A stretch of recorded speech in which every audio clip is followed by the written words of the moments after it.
নমস্কার বন্ধুরা, সব মেশানো গল্পে সকলকে স্বাগত। দেখো বন্ধুরা, আজকে আমি চলে এসেছি আমার দেশের ঘরে একটি পটলের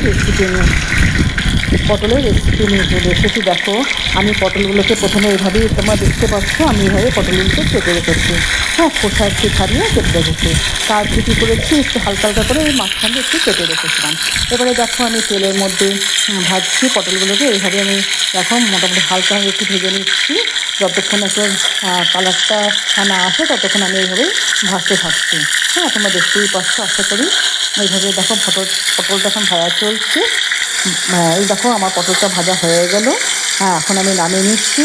আর আমি এদিকে একটা মশলার পেস্ট করে রেখেছিলাম। এই দেখো তোমরা, এর মধ্যে হচ্ছে পোস্ত আছে, কাজু বাদাম আছে, আর তোমার আছে কাঁচা লঙ্কা আছে, আর আছে কিশমিশ। হ্যাঁ, এই দিয়ে আমি একটা মিক্সিতে পেস্ট করে রেখেছিলাম। এটাকে আমি ওই দেখো মশলাটা আমি এখন কড়াইয়ের মধ্যে হালকা করে ভেজে নিচ্ছি। আর এর মধ্যে অল্প একটু লবণ আর তোমার হালকা একটু হলুদ দেবো। হ্যাঁ, হলুদ বেশি দেবো না। এটা আমার এখন ভাজা চলছে। মশলাটা এখন আমি কড়াইয়ের মধ্যে যেভাবে ভাজতে হয় আমি সেভাবেই ভাজছি। হালকা করে ভাজা হচ্ছে এখন, যাতে গায়ের মধ্যে লেগে না যায় সেভাবে আমি ভাজছি। দেখো তোমরা দেখতেই পাচ্ছ। এবার এখন মোটামুটি ভাজাটাও হয়ে এসছে মনে হচ্ছে। দেখো, আমি এখন এই যে জল ঢেলে দিলাম। এই জলটা অবশ্য উষ্ণ জল ঢেলেছিলাম।